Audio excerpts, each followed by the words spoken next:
Je ne cherchais pas les ennuis. Je ne fouinais pas. Il était un peu plus de 2 heures du matin et je n'arrivais pas à dormir. Pas avec Ivy allongée à côté de moi, respirant comme si de rien n'était. Mais quelque chose clochait. Je le sentais dans ma poitrine. Lourd, silencieux. Mes doigts planaient au-dessus de la table de chevet, hésitant avant de prendre mon téléphone. Je me disais que je ne faisais que vérifier l'heure, mais le pincement au ventre ne mentait pas. De l'autre côté de la pièce, l'horloge numérique affichait 213 d'un rouge implacable. J'expirais brusquement et bruyamment et m'assis, en prenant soin de ne pas déranger la petite silhouette blottie contre la hanche d'Ivy. La respiration lente et régulière de Zayn apaisa une partie de moi, mais le reste resta alerte. Je me rallongeai, la tête à quelques centimètres de l'oreiller, et fermai les yeux, cherchant à ne rien perturber. Quelques secondes plus tard, mes oreilles se dressèrent au léger bourdonnement qui n'aurait pas dû être là. La lumière du téléphone d'Ivy clignotait, projetant des ombres sur le mur comme des avertissements indéchiffrables. Je tournai la tête par réflexe, essayant de faire comme si je n'étais pas intéressé, jusqu'à ce que le texte d'aperçu me transperce comme un couteau. Mon tigre soyeux, tu es incroyable. Tu me manques déjà. Merci pour ces 2 nuits inoubliables. Ces mots me brûlèrent les yeux, brûlant un souvenir que je ne pouvais effacer. Je me figeai. Mon cœur battait fort tandis que des pulsations de chaleur me parcouraient la peau. Elle était censée être à Dallas le week-end dernier. Pour une conférence d'affaires, un rassemblement professionnel auquel elle participait chaque année depuis la naissance de Zayn. Ce week-end-là, je restais, préparer du poulet rôti maison et aider notre fils à terminer son projet scientifique sur la photosynthèse. 20 ans, me murmurai-je dans le miroir de la salle de bain, disparu en un éclair de pixels. Je me glissai hors du lit et tapotai le tapis, en prenant soin de ne pas réveiller Zayn. Mon reflet dans le miroir de la salle de bain paraissait creux. Ma peau pâle s'étirait sur des yeux effarés. J'ai attrapé le téléphone, les doigts tremblants, lisant et relisant le message, espérant que ce soit une erreur, une farce d'une connaissance cruelle. Mais au fond de moi, je savais que les SMS d'Ivy n'étaient pas publics. Ils étaient privés. Et celui-ci avait été envoyé à 1 heure du matin, pendant que le reste du monde dormait.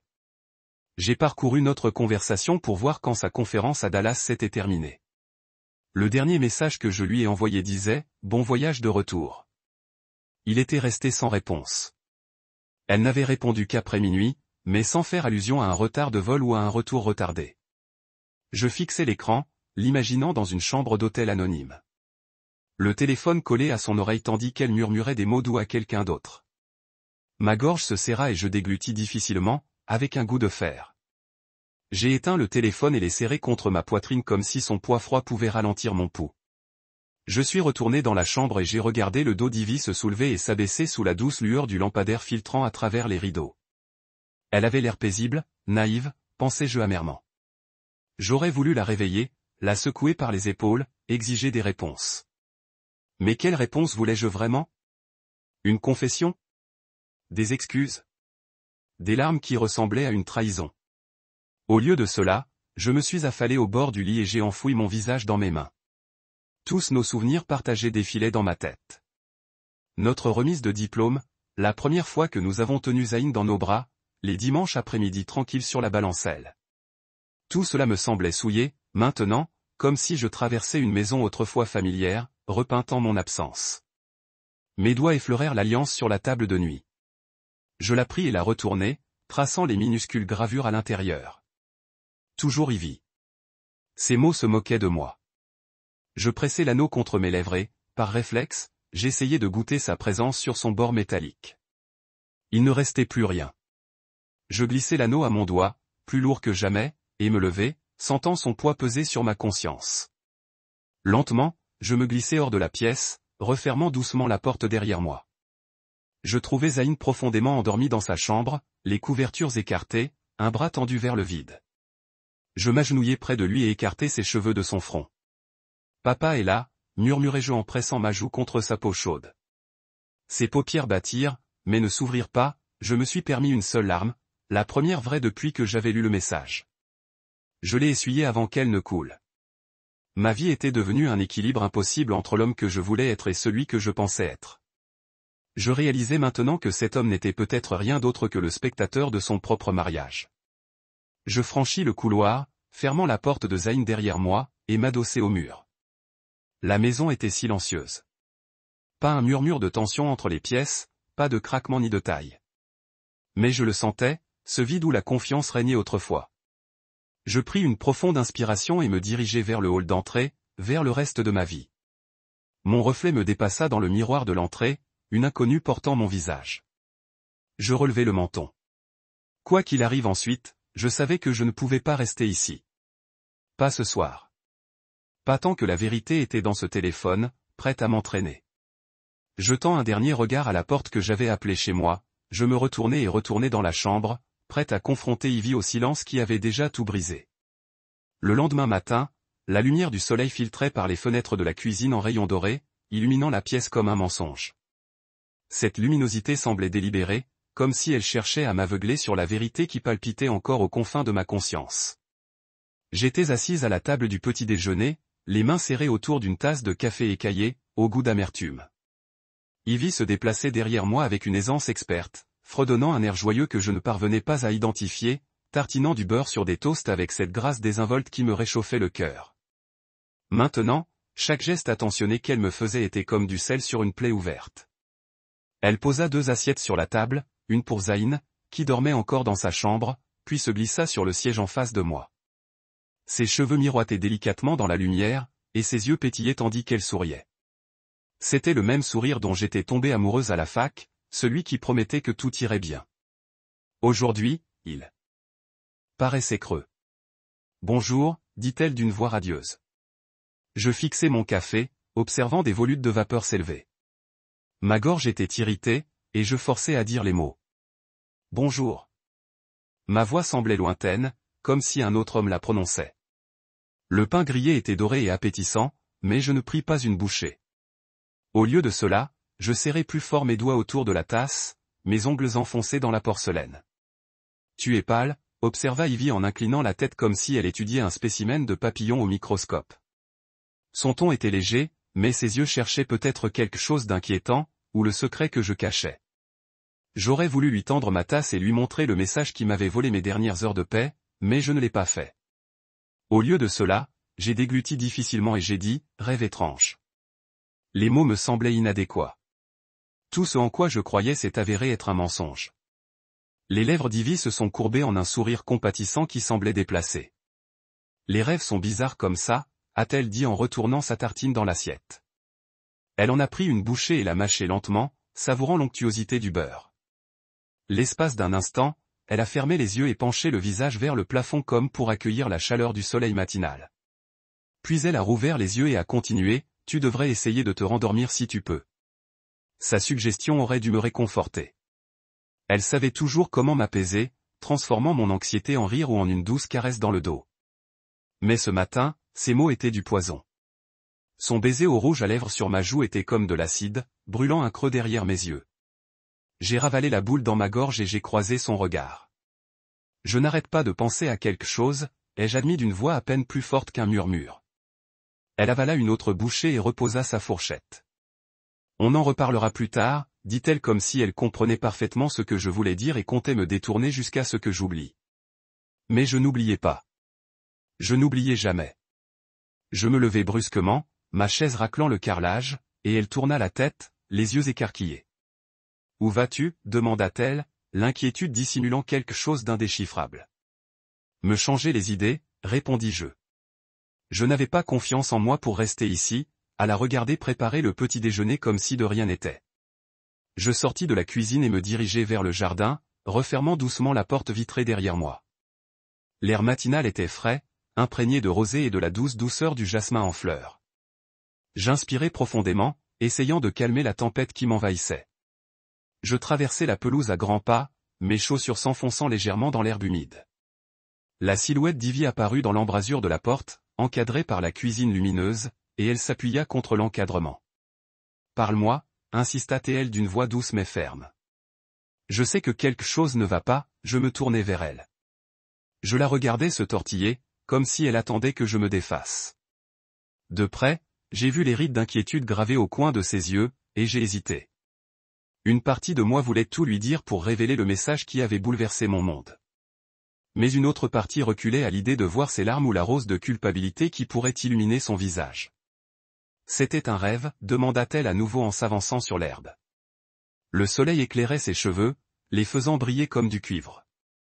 Elle tendit la main et la posa sur mon bras. Son contact était chaleureux et familier. Et pendant un instant, je fermai les yeux et me laissai faire comme si elle était innocente.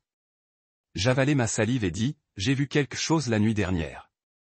Mes mots sont sortis précipitamment, comme si je craignais qu'elle disparaisse avant que j'aie fini. Sur ton téléphone, j'ai sorti mon propre appareil. Il hurlait dans ma poche. Un message de quelqu'un qui t'appelait, mon tigre soyeux. Quelqu'un qui te remerciait pour 2 nuits inoubliables. Sa main s'est resserrée sur mon bras et elle a froncé les sourcils.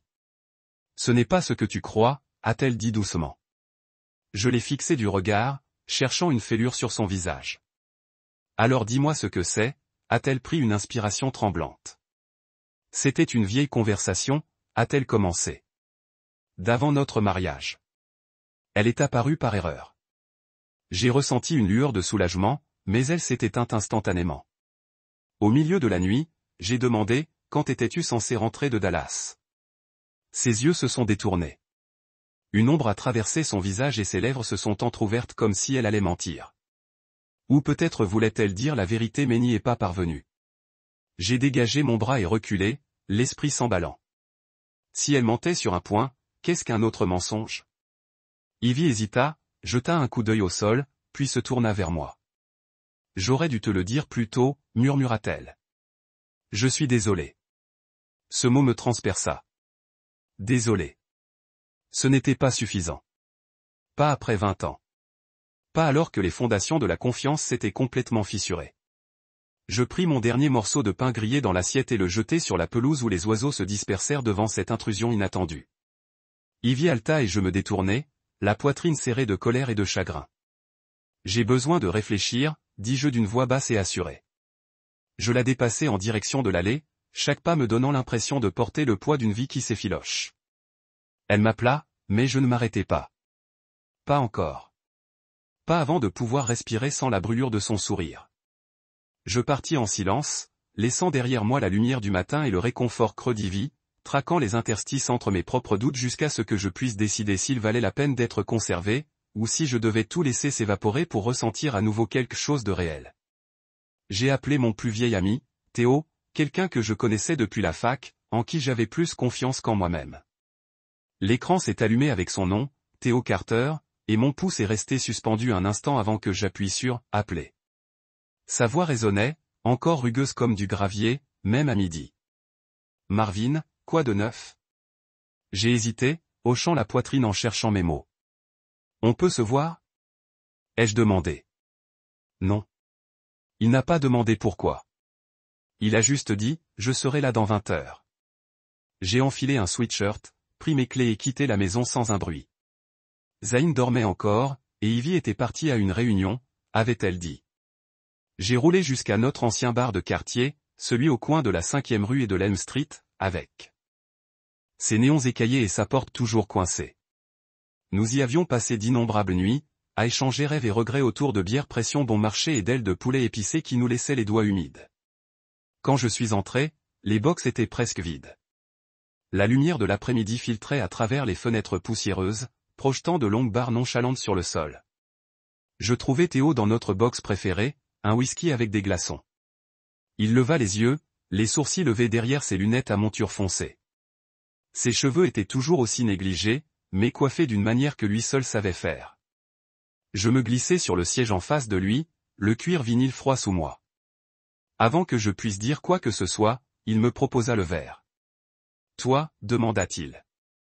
Je secouai la tête. Pas encore. Mes yeux brûlaient tandis que je fixais le verre, résistant à l'envie de laisser le liquide m'engourdir. Je fouillai dans ma poche et en sortis mon téléphone. Je lui montrai la capture d'écran, le message, l'horodatage, la pièce vide où Ivy s'était cachée. Son expression vacilla. D'abord la surprise, puis quelque chose d'indéchiffrable. Il fixa l'écran un long moment de trop. Seigneur, souffla-t-il. Puis il cligna des yeux et reposa son verre, s'adossant au dossier du box. Tu es sûr de ça, demanda-t-il à voix basse.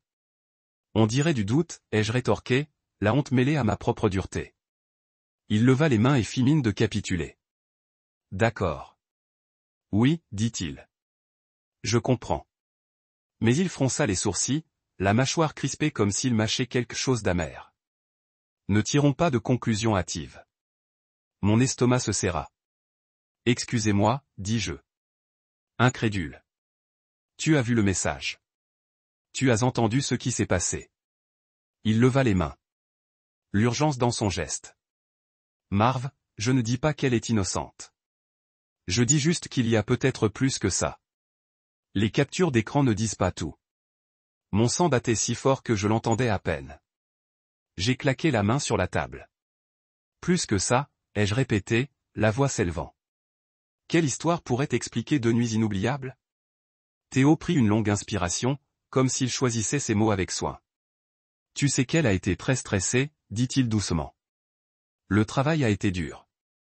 On sait tous les deux à quel point tu la pousses. J'ai ricané. Le stress ne vous fait pas coucher avec quelqu'un d'autre. Il passa une main dans ses cheveux et se détourna un instant. Lorsqu'il se retourna, son regard s'adoucit, mais son ton resta ferme. C'était peut-être un malentendu, dit-il. Peut-être que quelqu'un a piraté son téléphone ou qu'un vieux message a refait surface. Je sentis la rage et le chagrin fusionner en une seule pulsation brûlante. Ou peut-être que tu la protèges, dis-je d'une voix basse et dangereuse. Les yeux de Théo s'écarquillèrent, la douleur traversant son visage. Ce n'est pas ça, dit-il. Il se pencha alors en avant, les coudes sur la table. Écoutez, je tiens à vous deux. Vous savez, j'aime Ivy comme une sœur. Je ne vous mentirai jamais. Ces paroles auraient dû me réconforter, mais elles m'ont fait plus mal que n'importe quelle trahison. Si quelqu'un en qui j'avais une confiance absolue pouvait tergiverser, alors j'étais peut-être l'idiot qui voyait de la loyauté là où il n'y en avait pas. Je repoussai ma chaise et me levai. Le box racla le sol et les têtes se tournèrent. Je les ignorais. Merci, dis-je d'une voix rauque. Merci pour rien. Je me dirigeai vers le bar et commandai une eau, ignorant le sourcil levé du barman. Je payai et laissai un pourboire sur le comptoir, les jambes tremblantes, tandis que je retournai à mon box. Théo ne me suivit pas. Il était assis seul, le whisky à moitié fini luisant à ses côtés. Mes mains tremblaient en passant devant lui, et au dernier moment, je marquai une pause. Pourquoi n'es-tu pas plus énervé, demandai-je plus doucement cette fois. Il leva les yeux, je gonflai comme s'il avait caché quelque chose. Parce que j'ai peur, dit-il. Si elle a fait ça, je perds ma meilleure amie. Et si elle ne l'a pas fait, je t'ai laissé te jeter dans quelque chose qui te détruira. Je le fixai du regard, haletante. Pour la première fois, je vis le conflit gravé sur son visage, la fracture dans notre amitié qui vit avait ouverte sans le vouloir. Tu aurais pu me prévenir, dis-je. Dis-moi ce que tu soupçonnais. Il pinça les lèvres, puis secoua la tête. Je pensais que tu méritais le bénéfice du doute, dit-il. Je pensais que tu lui parlerais d'abord. J'ai alors ri, d'un rire cassant et creux. Par lui, ai-je répété. Après avoir vu ce message, que dirais-je? Il se leva, le verre de whisky légèrement incliné. Il passa une main sur mon épaule. Je ne sais pas. Demande-lui. Découvre ce qui s'est passé. Et si elle ne te le dit pas, alors tu le sauras. Sa poigne était chaleureuse, familière, et j'ai senti une lueur de ce que j'avais toujours aimé chez lui. Sa loyauté, son refus de me laisser brûler seul. Mais cela ne suffisait pas à me retenir. J'ai hoché la tête avec raideur et me suis glissé vers la porte. Dehors, le soleil semblait trop fort, mettant tout en relief. J'ai pris une grande inspiration, l'odeur d'asphalte et d'essence se mêlant à celle du chèvrefeuille au loin. Le monde semblait instable, le sol se déroula sous mes pieds. J'ai sorti mon téléphone de ma poche et l'ai fixé, le pouce posé sur le contact d'Yvette. Je sentais le poids de chaque souvenir, de chaque promesse que nous avions faite dans cette relation me peser lourdement sur les côtes. Finalement, j'ai glissé mon pouce vers le bas et j'ai appuyé sur « Appeler ». Ça a sonné une fois, 2 fois, et je me suis préparé au moment où la voix d'Ivy répondrait. Mon cœur battait fort lorsque sa messagerie vocale s'est déclenchée, chaleureuse et familière. Dis, ma puce, laisse un message. Je serrai le poing, le plastique du téléphone me mordant la peau. C'est moi, murmurai-je d'une voix brisée. J'ai vu ton message. Il faut qu'on se parle. Je raccrochai et fixai le téléphone comme s'il contenait toutes les réponses. Ma poitrine était vide, mon esprit était un tourbillon de doutes et de désespoir. J'ai alors réalisé que la seule personne en qui je pensais pouvoir avoir confiance, ma plus vieille amie, ne suffirait peut-être pas. Et je ne savais plus qui j'étais, si l'homme dans ce bar était bien celui qui avait cru en la dévotion d'Ivy toutes ces années. Je rangeai le téléphone dans ma poche et me dirigeai vers ma voiture. Le soleil tapait, chaud et implacable, tandis que je me préparais à la prochaine confrontation. Car, qu'Ivy ait menti ou que quelque chose d'inconnu se cache derrière ce message, je ne pouvais pas m'en aller avant d'avoir la vérité. Et j'emporterais chaque once de confiance ou de trahison avec moi, où qu'elle me mène. Ce soir-là, la maison me parut immense et vide, telle une cathédrale abandonnée. Je traversai les pièces dans la faible lumière de la lampe du couloir, rassemblant vêtements et produits de toilette, les mains tremblantes comme si je n'avais jamais rien tenu auparavant. Chaque tiroir que j'ouvrais révélait un autre fragment de la vie qu'Ivy et moi avions construite ensemble. Une paire de peignoirs pour elle et lui soigneusement pliés, son parfum préféré sur la commode, mes boutons de manchette attendant un jour.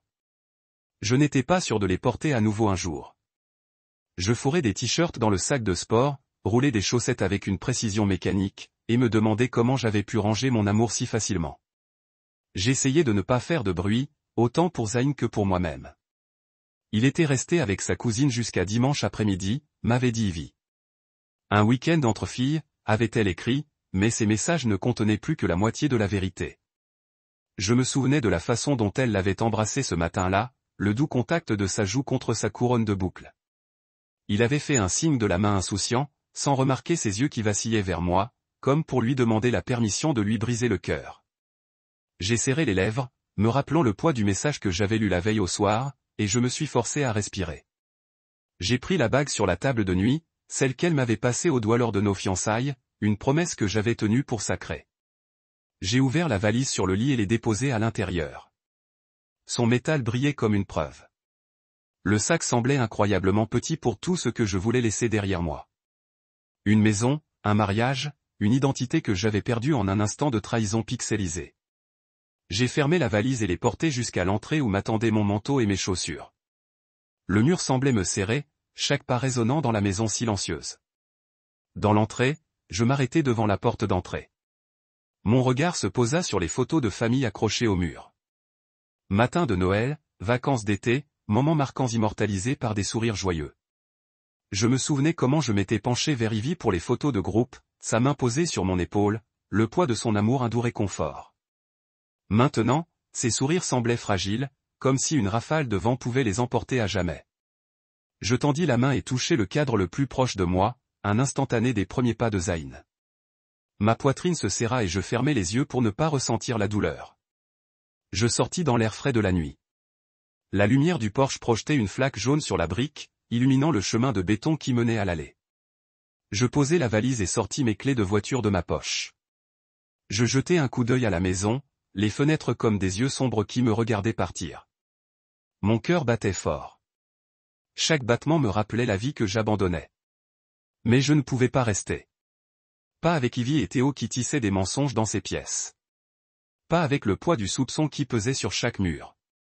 La voiture démarra dans un léger grondement, les phares perçant l'obscurité tandis que je démarrais.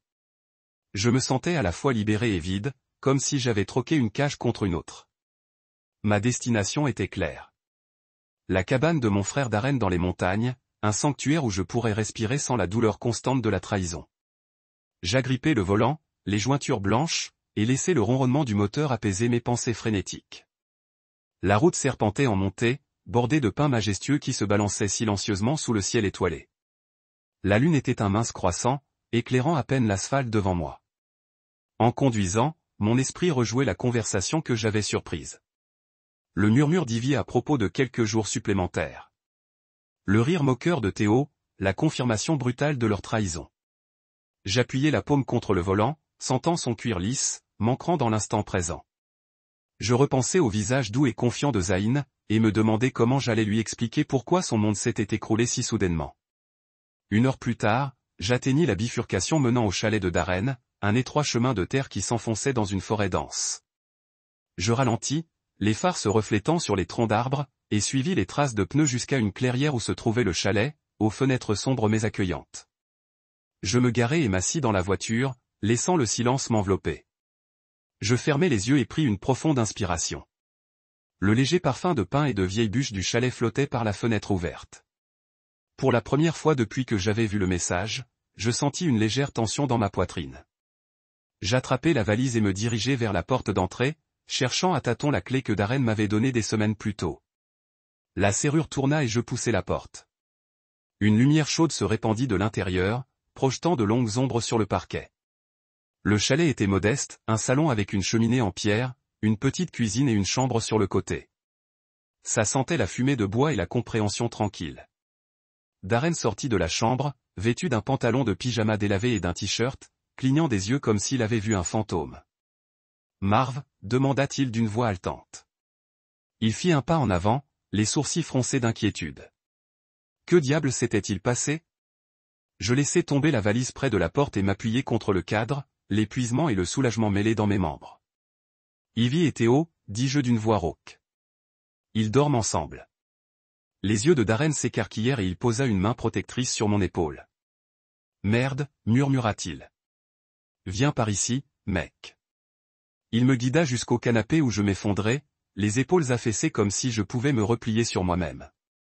Darren s'assit à côté de moi, me tendant une bouteille d'eau et une présence assurée. Je bus une longue gorgée, laissant le liquide frais apaiser ma gorge. Je parcourus du regard la cabane, mur nu, une pile de bois près de la cheminée, une tasse accrochée à un crochet près du poêle. Aucun souvenir d'une vie bâtie sur la trahison, seulement la promesse de quelque chose de nouveau. Je suis désolé, dit Darren. Pour tout, je secouai la tête. Ce n'est pas ta faute. Je fermai les yeux, m'adossant au coussin. J'ai besoin de temps.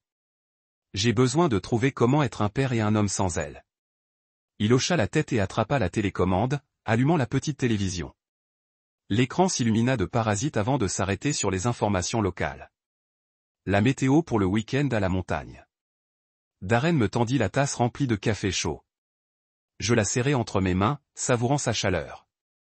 Dehors, le vent murmurait à travers les pins, berceuse de solitude et de possibilités. Je pris une profonde inspiration et laissai le silence du chalet s'installer autour de moi. Pour la première fois depuis que j'avais découvert le message, je ressentis une lueur de paix. Non pas le faux réconfort d'un mariage fondé sur des mensonges, mais un calme sincère né d'une décision prise au clair de lune et d'une trahison. Je sirotais mon café en regardant la vapeur monter, et je réalisais que ce soir marquait la fin d'une époque. La maison que j'appelais autrefois mon foyer resterait silencieuse sans moi, ses secrets intacts. Mais dans cette cabane, avec pour seule présence mon frère et la promesse d'une nouvelle aube, je sentais les prémices de quelque chose que je croyais avoir perdu à jamais. L'espoir. Je restais caché derrière le mur de la cuisine, le cœur battant si fort que je pensais qu'Ivy et Théo l'entendraient à travers les cloisons sèches. Leur voix me parvenait par fragments. Des rires, des conspirations étouffées, et la douce satisfaction d'Ivy. J'avais presque envie de crier « Sors de chez moi ». Mais la peur et l'incrédulité me maintenaient immobile, enraciné comme un arbre et l'hiver. J'appuyai ma joue contre le plâtre froid, tendant l'oreille. Encore quelques jours, murmura Ivy, la voix tremblante d'excitation. Il est trop passif. Il va simplement partir. Ces mots auraient dû me briser, mais au lieu de cela, ils tourbillonnèrent en moi, forgeant une froide résolution. Je sentis l'air me manquer lorsque Théo répondit, « Alors, c'est toi et moi. » Et j'entendis le pressage de lèvres contre lèvres, doux et impatient. Tous mes muscles frémirent tandis que je serrais les poings, mes ongles rongeaient mes paumes jusqu'à en avoir le goût du sang.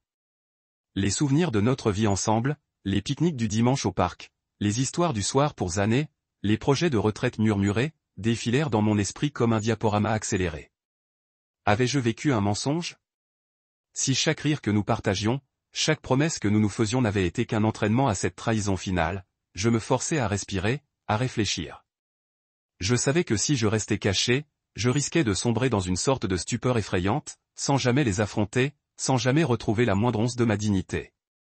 Alors, je m'avançai, veillant à ne faire aucun bruit autre que le léger bruit sourd de ma chaussure sur le carrelage. Ils se figèrent au milieu de leur étreinte tandis que j'émergeais dans la pénombre, les ampoules du plafond projetant de longues ombres sur le sol. Les cheveux d'Yves retombaient sur son épaule, des mèches ambrées captant la lumière, et la chemise de Théo était froissée à cause de son contact. L'air entre nous devenait saccadé, chargé de mots non prononcés et d'accusations prêtes à être déchaînées. Je tenais le téléphone d'Yves d'une main tremblante, l'écran illuminé par son propre message, « Mon tigre soyeux », une phrase que je n'aurais jamais cru lire en dehors d'une confession amoureuse. L'avoir dans ma main me faisait à la fois l'effet d'un triomphe et d'une défaite. « Ne t'arrête pas à cause de moi », dis-je d'une voix neutre, les ongles enfoncés dans le téléphone jusqu'à ce que je sente le plastique mordre ma peau. La bague que je portais encore brillait à mon autre main, symbole de ce qu'elle avait détruit. Le visage d'Ivy se vida de ses couleurs, ses yeux s'écarquillèrent tandis qu'elle déglutissait, la bouche ouverte et fermée comme un poisson hors de l'eau. Théo recula d'un pas, trébuchant sur ses mots. Le choc était palpable sur son visage, mais il se transforma rapidement en peur. La peur de ma réaction. La peur du changement irréversible de nos relations. Ce n'est pas le cas, commença-t-il, mais sa voix s'éteignit sous le poids de mon regard. Je sentis ma poitrine se serrer. La rage me rongerait, prête à frapper. Mais je retins mon souffle, laissant le silence s'installer entre nous. C'était la chose la plus bruyante que j'ai jamais entendue. Le bourdonnement du réfrigérateur, le tic-tac lointain de l'horloge murale, le faible bourdonnement de la circulation dehors. Tout cela pâlissait à côté du tonnerre dans mes oreilles. Ivy s'avança en titubant, tendant la main. Pour ma main. Ses doigts effleurèrent les miens, et je tressaillis comme si son contact me brûlait. « Marvin », murmura-t-elle d'une voix brisée. « Je peux t'expliquer. » Je laissai son geste en suspens, sans réponse, et elle hésita, les épaules affaissées de désespoir. Théo s'avança alors, la voix basse et pressante. « Marv, attends. » Mais je levai la main et le coupai. Je réalisai à cet instant combien ces raisons concernant les excuses d'Ivy m'importaient peu. Ce qu'ils avaient fait n'était pas une erreur à réparer. C'était un choix qu'ils avaient fait. Je posai le téléphone sur le comptoir, son écran luisant encore, preuve cruelle de sa trahison. Lentement, méthodiquement, je retirai mon alliance et la laissai tomber à côté de son appareil. Le clic métallique lorsqu'elle heurta le comptoir résonna comme un verdict. Les yeux d'Ivy se posèrent sur la bague, puis sur moi, remplis de larmes si vives qu'elles semblaient luire. Théo déglutit difficilement, son regard oscillant entre nous comme s'il assistait à un jugement dernier. Je reculai. J'ai posé les bras sur le comptoir, toute chaleur s'est dissipée. « Tu as fait ton choix », ai-je dit d'une voix ferme. « Et maintenant, j'ai le mien. » Un calme étrange m'envahit, comme si me débarrasser de leurs mensonges m'avait libéré d'une lourde chaîne. Ivy tendit la main comme pour implorer, mais je ne bougeais pas. Mon cœur battait fort, mais sans peur. Pour la première fois, je me sentais lucide. Je savais ce qui allait suivre. Je me dirigeai vers la porte d'entrée sans me retourner. Théo murmura mon nom, mais je ne m'arrêtai pas. Ivy m'appela, sanglotant à présent, les mots jaillissant en fragments impuissants. Je m'arrêtai sur le seuil, la main sur la poignée, et jetai un dernier coup d'œil par-dessus mon épaule. La cuisine paraissait plus petite, diminuée par les révélations qu'elle contenait. J'inspirai profondément, le goût de la liberté au coin des lèvres, et sortis dans l'air frais de la nuit. Je refermai la porte derrière moi avec précaution, laissant leur rire et leurs mensonges résonner dans la maison vide. En descendant les marches, ma valise déjà à la main, j'ai ressenti le poids final de ce qui avait été mon monde tombé. Le ciel nocturne s'étendait au-dessus, vaste et indifférent. Mais dans son sombre balayage, j'ai trouvé une clarté inattendue. Ils vivraient avec le choix qu'ils ont fait. Je vivrai avec le mien. Et au-delà de ce point, je ne serai plus défini par leur trahison, mais par l'homme, j'oserais de devenir de l'autre côté. Je ne suis pas resté pour entendre des excuses. Je ne voulais pas de fausses excuses ou des demi-mèches. Ma main tremblait en sortant de la porte, une valise traînant derrière moi contre le plancher de bois franc avec une rupture dure et broyante qui ressemblait à ma propre vie se fracturant. Je m'arrêtai au seuil, jetant un coup d'œil aux pièces vides. Le salon où Ivy et moi dansons une fois dans la lueur de l'arbre de Noël, la cuisine où nous avions prévu des brunchs du dimanche. Le placard du couloir que j'avais construit pour stocker nos manteaux. Chaque coin chuchota sa trahison. J'ai resserré ma prise sur la poignée de la valise et je suis sorti dans l'air frais du soir. Les feux arrière d'Yves brillaient au loin alors que je m'éloignais, tremblant à chaque équipement de vitesse comme un animal blessé fuyant son ancienne maison.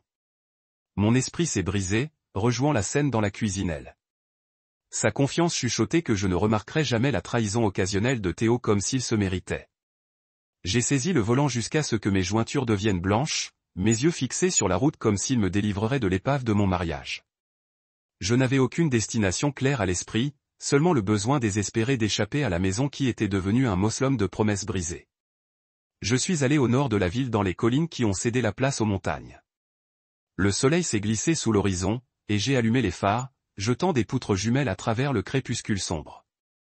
Des souvenirs du rire de Zayn se sont éteints comme des flashbacks sur mon écran interne, lui traversant des arroseurs dans la cour, ses doigts collants serrant les cônes de crème glacée, la façon dont ses joues s'étaient gonflées en concentration lorsqu'il a appris à faire du vélo.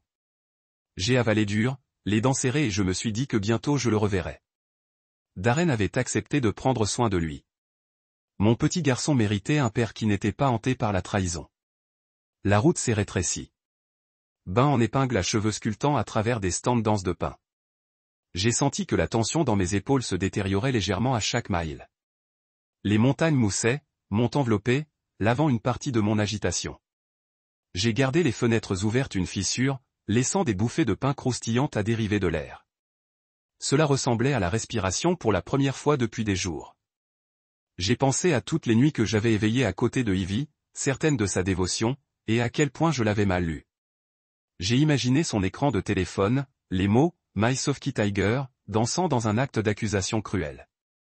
Je me demandais si elle ressentirait jamais le poids de ses choix, ou si elle passerait simplement à une nouvelle fiction. 1 heure plus tard, j'ai repéré la sortie. Un chemin de terre étroit a conduit dans une clairière où la cabine de Darren attendait. Des grumes robustes, une cheminée en pierre, un tourbillon de fumée dérivant vers le haut comme une invitation.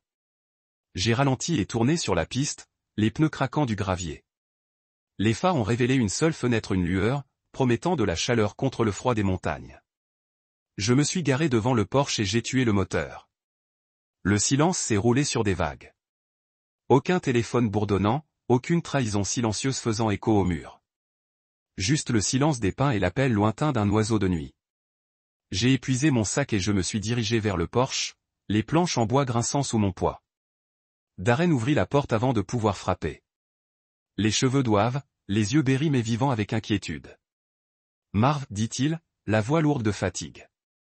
Il se tenait là dans un pantalon de pyjama fané et une chemise en flanelle ridée, les bras ouverts, mais hésitants, comme si j'acceptais le confort. J'ai laissé tomber la valise à l'intérieur et je l'ai laissé me tirer dans un câlin. Ses bras étaient solides, invaincants, un rappel des liens familiaux qui n'ont pas craqué au premier signe de trouble. À l'intérieur, la cabine brillait de lampes. Une bouilloire siffla doucement sur le poêle, remplissant la cuisine de vapeur. Darren m'a conduit au salon où un feu a flambé dans le foyer de pierre, crépitant et chaud. Il a jeté une autre bûche sur les flammes et les braises dansaient vers le haut, jetant des ombres vacillantes sur les murs de rondins. L'endroit sentait la fumée de bois et les vieux tapis, sur et sans prétention, je me suis coulé dans le canapé, l'épuisement tirant sur mes membres comme la gravité. Darren était assis en face de moi, des coudes sur ses genoux, étudiant mon visage. « Dites-moi tout, dit-il doucement. » Son regard était patient, inébranlable. J'ai inspiré un souffle tremblant. Je suis rentré tôt, j'ai vu un message sur le téléphone d'Ivy, quelqu'un l'appelant mon tigre soyeux, la remerciant pendant 2 nuits inoubliables. J'avais des soupçons, mais je n'ai jamais imaginé. Théo, je me faisais une pause, la voix se brise. Il est mon meilleur ami depuis l'année de première année. Le visage de Darren se resserra et il se frotta le front. Je suis désolé, mec, a-t-il dit. Je n'en avais aucune idée. J'ai détourné le regard, regardant les flammes alors qu'il léchait le foyer. Il l'a admis ce soir, dis-je. Il riait dans notre cuisine. Elle a dit qu'il était trop passif. Il était juste parti. Il lui a dit que ce serait elle et lui. J'ai secoué la tête. Ensuite, je suis sorti. Clear d'histoire. What are you going to do, he asked. He pressed my lips together. He don't know, he admitted. He just know he can't go back there. He gazed into the dancing flame a tug seeking answer in their chaos. Right now, he just need to breathe, to think, to figure out how to be a father without her. Darren nodded. That is fair. Et stood and refilled my mug without coffee, la vapeur se recroqueville dans les spirales paresseuses. Chaleur. J'ai fermé les yeux, savourant la chaleur, la laissant s'infiltrer dans mes os. Il s'assit, la voix douce. Tu es un bon père, Marv. Zayn a la chance de vous avoir. J'ai avalé, sentant la bosse dans ma gorge grandir. J'espère juste que je peux être suffisant, dis-je. Vous serez, dit Darren fermement. Le matin, nous nous dirigerons en ville. Je vais vous aider à vous installer. Rendez-vous bancaire, trucs légaux, tout ce dont vous avez besoin. J'ai le dos. J'ai hoché la tête, des larmes qui piquent mes yeux. Merci, murmurai-je. Il tendit la main sur la table basse et me serra la main. Tu n'es pas seul dans ce domaine, expirai-je, la tension dans ma poitrine se déménage pour la première fois. La nuit resta silencieuse, mais à l'intérieur de la cabine, j'ai ressenti le scintillement de quelque chose comme l'espoir. La route à venir serait difficile. Divorce, horaire de visite, douleur creuse de l'absence, mais je savais que je ne le ferais pas face seul. Et pour la première fois depuis que j'ai quitté la maison, je me suis permis de croire qu'un nouveau départ pourrait être possible.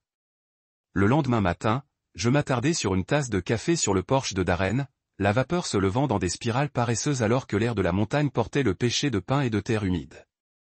La lumière du soleil a filtré à travers les fourrures, doyant la rosée sur l'herbe comme des diamants dispersés. J'ai bercé la tasse entre mes mains, voulant que la chaleur s'infiltre dans mes os et stabiliser mes nerfs secoués. Mes yeux ont suivi un écureuil dardant le long de la balustrade, chassant son propre fantôme du nombre. Pour la première fois depuis des jours, j'ai ressenti une mesure de calme, une illusion peut-être, mais bienvenue. À l'intérieur, Darren avait déjà commencé le rituel de la journée, empilant du bois de chauffage pour plus tard, déballant une petite boîte à outils et nettoyant l'espace sur la table de la cuisine. Quand il m'a vu regarder, il a jeté une bûche dans la pile et est venu me rejoindre. « Vous avez faim ?» il a demandé. « J'ai des œufs et du bacon. » J'ai hoché la tête. « Merci. » Mon estomac s'est transféré à l'idée du petit déjeuner, mais le désir normal de mes nerfs l'emportait sur les nerfs. Nous avons déménagé à l'intérieur et la chaleur confortable de la cabine nous a embrassés. Je coulais sur un tabouret à la table alors que Darren fouilla des œufs dans un bol et le mouvement rythmique apaisait mes bords effilochés. Pendant qu'il cuisinait, j'ai remarqué un dossier caché sous une pile de vieux magazines sur le comptoir. Son onglet se lisait « Vieille de famille ». J'ai hésité, puis je l'ai glissé vers moi. Darren leva les yeux. « J'ai trouvé cela dans le placard », a-t-il dit. « Je pensais que tu pourrais le vouloir. » J'ai ouvert le dossier et j'ai regardé son contenu. Enveloppe jaunie scellée avec du ruban adhésif, des adresses manuscrites et le script en boucle d'Ivy. Mon cœur a frappé. J'ai levé l'enveloppe supérieure, pas de date, juste son nom. À l'intérieur se trouvait une lettre, le papier s'est frappé et doux au pli. Mes mains tremblaient en le dépliant. Marissa, si vous vouliez dire ce que vous avez dit lors de la remise des diplômes, pourquoi m'avez-vous laissé l'épouser? Les mots tordaient dans mon intestin. Marissa, son surnom pour quelqu'un que je n'ai jamais été, quelqu'un d'autre que moi. Mon pouls a bondi et j'ai atteint la prochaine lettre.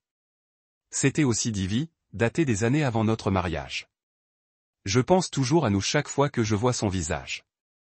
Je coule sur le siège du tabouret, le bord mordant dans mes cuisses comme si je me rappelais la douleur enterrée dans ses pages. Darren a mis des assiettes d'œufs et de bacon avant moi, mais je ne les ai pas touchées. Il était assis en face, préoccupation gravée sur son visage. « Ça va ?» il a demandé. J'ai mordu la coupe dans ma voix. Ces lettres, chuchoté. Je les ai trouvées ici. J'ai tapé le dossier. De Ivy à Théo. Darren fronça les sourcils. Quel âge ont-ils?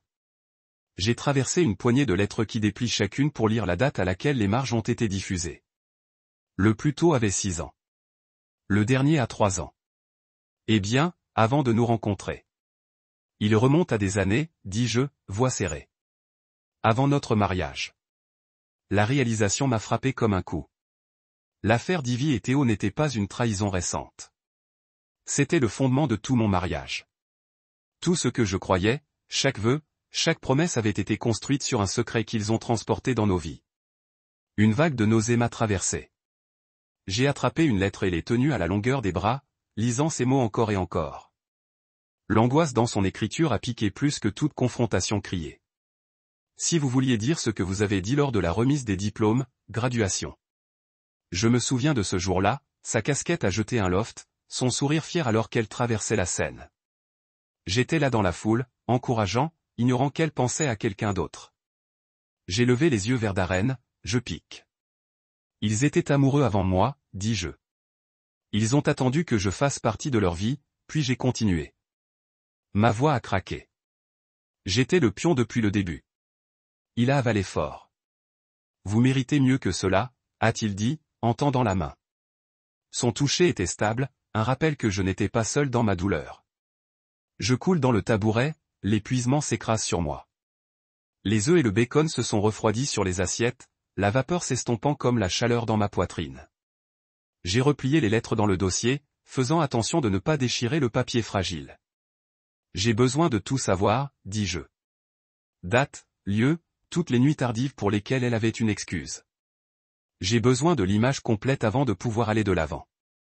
Darren hocha la tête. Voyons les traverser, a-t-il dit. Il a attrapé une autre lettre et nous avons passé l'heure suivante à lire ses confessions.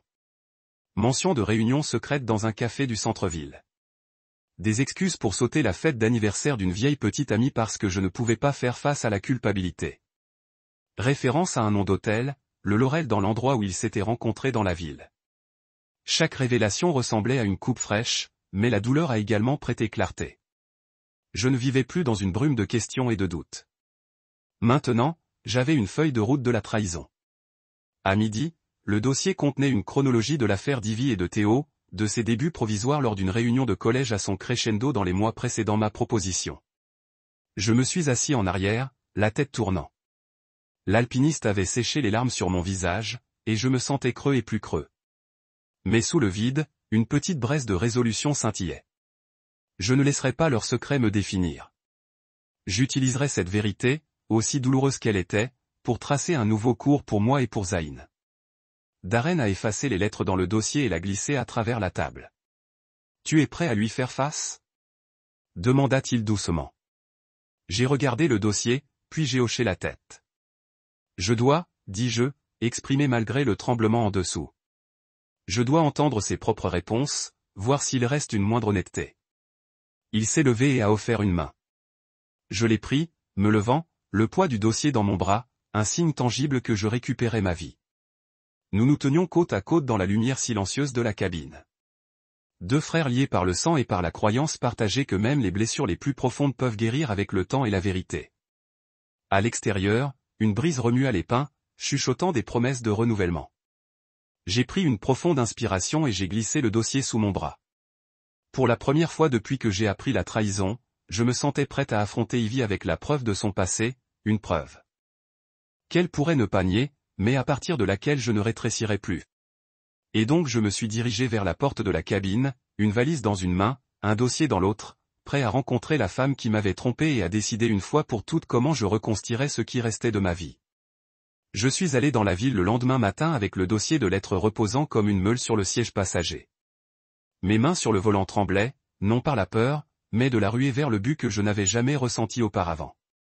La mère d'Ivy, Myriam, vivait dans une maison en briques bien rangée sur Maplewood Drive, le genre de rue où tout le monde connaissait les affaires de tout le monde.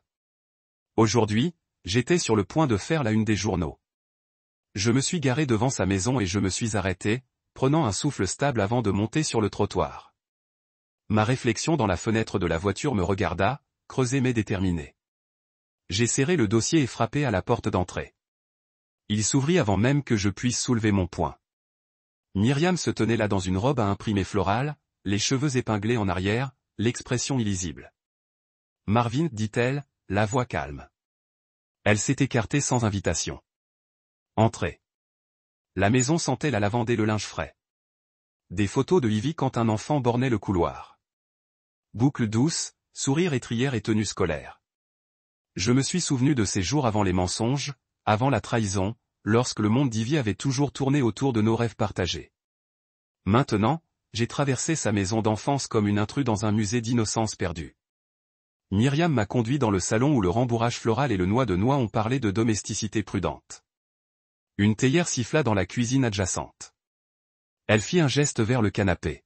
« Asseyez-vous, dit-elle. » J'ai placé le dossier sur la table basse, les lettres jetant un œil de ses bords comme des confessions coupables. Elle a versé du thé dans 2 tasses de porcelaine délicate et en a remis une. J'ai regardé la mince tasse dans mes mains, la vapeur se recroquevillant comme un fantôme. Merci de m'avoir vu, dis-je. Elle était assise en face, les yeux calmes mais lasses. Je sais déjà pourquoi vous êtes ici, a déclaré Myriam tranquillement. Ivy m'a appelé hier soir en larmes. J'ai fermé les yeux, se préparant à ces mots. Elle ne m'a pas dit tout ce que j'ai dit. J'ai trouvé ces messages à Théo, des années de lettres. Myriam hocha la tête, plaçant ses mains sur ses genoux. Ses doigts tremblaient très légèrement. Je suis désolée, a-t-elle dit. J'aurais dû vous le dire auparavant. Saviez-vous?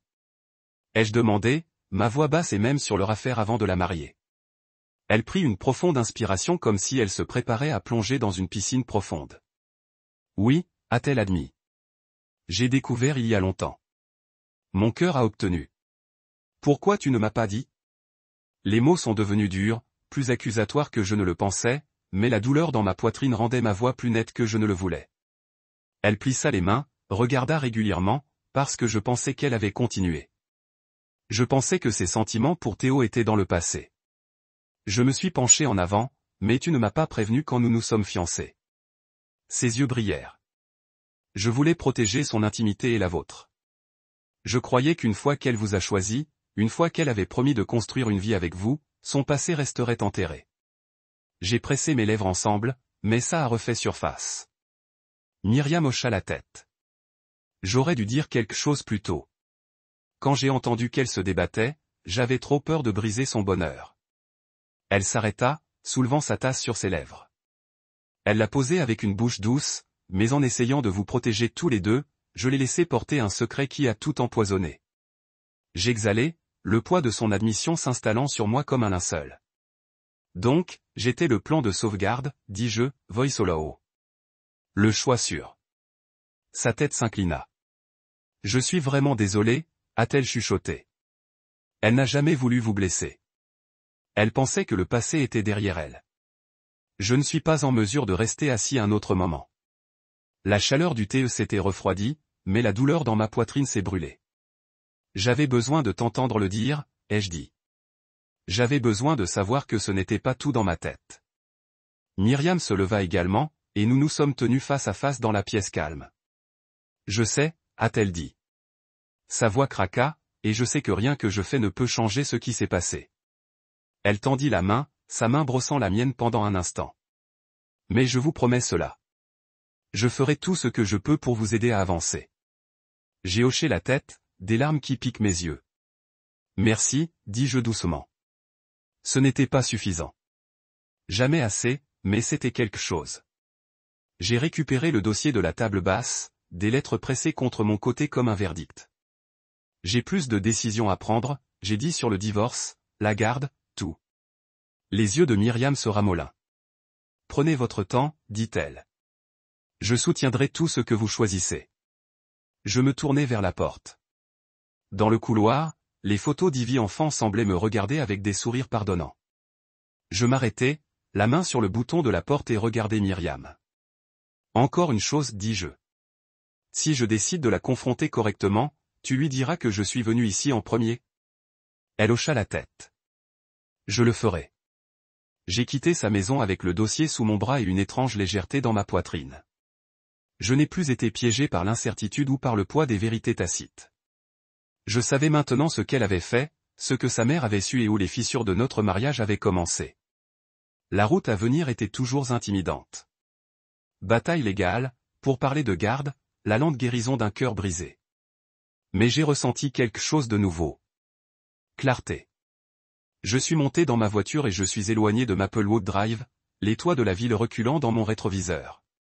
Le soleil du matin a brillé du pare-brise, promettant une journée non contactée par des secrets. J'ai siroté le dernier de mon thé froid et je me suis replié à la console. Mon téléphone a bourdonné de messages de Darren. Je les ai ignorés pour le moment, laissant le bourdonnement du moteur et la promesse de la vérité me guider en avant. Pour la première fois depuis la trahison, j'ai ressenti les agitations de la paix. Non pas parce que la douleur avait disparu, mais parce que je pouvais voir le chemin à parcourir, et je savais que quoi que ce soit ensuite, je le ferais face aux yeux ouverts et à un cœur honnête. La salle d'audience se sentait plus froide que n'importe quelle matinée d'hiver que j'ai jamais connue. Je me suis assis à côté de Ivy à la table de la défense, le bois poli brillant sous des broyeurs au-dessus. Mes mains plissées sur mes genoux comme un homme se préparant pour des funérailles. Elle était assise raideur, les joues mouillées de larmes auxquelles elle avait frotté avec des doigts tremblants. De l'autre côté de la pièce, nos avocats ont échangé des notes et le regard sévère du juge a balayé la foule assemblée. J'ai aperçu Théo dans le rang arrière, des yeux pâles jetés vers le bas comme s'il était aussi en procès. Lorsque le juge a appelé notre affaire, les épaules d'Yvette ont tremblé un sanglot silencieux. Elle se tourna vers moi, l'ouverture de la bouche comme si elle avait répété 1000 excuses. Mais quand elle a parlé, sa voix se craqua. « S'il te plaît, plaida-t-elle. J'ai fait une erreur. J'adore son fils plus que tout. » J'ai détourné les yeux, en me concentrant sur la moulure ornée au-dessus du banc du juge. L'amour d'Yvette n'était pas un remède pour la tromperie. Ce fut un rappel amer du choix qu'elle a fait. Le juge a examiné notre accord et a divisé nos actifs avec précision clinique. Notre maison, le compte d'épargne, le fonds de retraite. Tout ce qui une fois partagé était désormais coupé, se sont co-placés dans des tas soignés de chaque côté du grand livre. Quand j'ai réalisé que la maison irait vers elle, j'ai ressenti un scintillement de soulagement. Plus de fantômes dans tous les coins. Plus d'échos de rire qui avaient caillé dans des mensonges. Puis est venue la partie la plus difficile, la garde. Le juge m'a regardé sur ses lunettes. Monsieur Hardigne, votre demande de garde principale de est notée. Madame Hardigne, vous obtenez des droits de visite libéraux. Libéral? Un mot qui semblait à la fois généreux et ambigu, comme s'il m'avait lancé une bouée de sauvetage, mais qui m'ont laissé nager le courant seul. J'ai avalé et hoché la tête. La lèvre d'Ivy trembla et j'ai vu la femme que je connaissais autrefois se dissoudre en quelqu'un méconnaissable. Elle a bouché, je suis désolé. Et j'ai fermé les yeux contre la piqûre familière. Notre fils méritait mieux que ce spectacle, méritait de voir ses parents faire mal sans ajouter à sa propre confusion. Quand c'était fini, Ivy a essayé de me diriger vers moi, les bras ont été tendus. Je me levai aussi. Et a ouvert mes bras, et il a couru sans hésitation. Chuchota. C'est fini, mon pote. Nous rentrons à la maison. Il a hoché la tête et a glissé sa petite main dans la mienne. Je l'ai laissé dehors, devant les marches du palais de justice, et dans le brillant après-midi. Le soleil était sans pitié, pas d'ombre à nous cacher, mais j'ai levé le visage dessus, en savourant sa chaleur. Ivy nous a regardés de la porte, des larmes ont brillé sur ses joues, mais je n'ai pas regardé en arrière. La lueur de la lueur est une preuve. Le couloir sombre, écoutant le rythme régulier de sa respiration. De promesses. Oui, j'ai été trahi. Oui, j'ai perdu une femme et un ami. Mais j'ai toujours mon fils, et cela suffisait à construire une vie qui mérite d'être sauvée. Un soir, en conduisant seul sur une route arrière qui a traversé les champs de cannes dorées et d'herbes sauvages, j'ai senti le poids de tout ce que j'avais laissé derrière vous déposer dans ma poitrine. Le soleil plongeait bas et j'ai réalisé que j'avais oublié de remplir le réservoir. Silence comme les sentinelles dans le crépuscule de rassemblement. Brodé au-dessus de la poche. Puis franchit la porte, la cloche se précipitant au-dessus comme un petit carillon accueillant. Il leva les yeux et hocha la tête. Le soir, dit-il, la voix chaude, comme s'il m'attendait. Besoin de moi pour pomper votre réservoir, il a demandé. Je lui ai tendu mes clés. Oui, s'il vous plaît, répondis-je, surpris de voir à quel point c'était naturel. Il a posé le sac sur le comptoir et a commencé à remplir le véhicule. J'ai erré dans la boutique, scannant des étagères poussiéreuses bordées de produits en conserve, de frites et de boissons énergisantes. Mon reflet dans la porte plus froide en verre avait l'air inconnu, creusé de pertes, mais stable par la distance. Je me suis expiré et je me suis penché contre le comptoir par le registre, en regardant l'homme travailler. Quand il a terminé, il a cliqué sur la buse en place et s'est approché. 3538, a-t-il dit en tapant l'affichage de la pompe. J'ai creusé dans mon portefeuille et payé. Puis il a rendu ma carte avec un signe de tête. Vous vous dirigez loin ce soir? Demanda-t-il en glissant le reçu. Je retourne juste à la cabine, dis-je, la voix douce. Besoin de s'échapper un peu. Il m'a étudié un instant. Parfois, la vie brûle tout pour que vous puissiez enfin sentir le soleil, a-t-il dit. Ces paroles, douces et étranges, m'ont frappé comme une révélation. Je me faisais une pause, rencontrant son regard et ressentais une lueur de compréhension. Cet homme derrière le comptoir avec ses oreilles gravées dans les coins de ses yeux. J'ai vu quelque chose en moi, j'avais presque oublié. Baginage et baignez-vous sur mon épaule. Se glissa dans le siège du conducteur, ferma la porte et s'installe. L'air sentait de essence et fleurs du soir, le monde prêt entre la nuit et la promesse. J'ai commencé le moteur, les phares illuminant la route de gravier à venir. Alors que je m'éloignais, j'ai pensé aux paroles de l'homme, confiant que même lorsque tout s'effondre, l'aube suit. Et dans cette croyance, j'ai trouvé ma réponse finale. Pas dans ce que j'avais perdu, mais dans ce que j'avais encore. L'amour d'un fils, le soutien d'un frère et le courage de continuer à avancer.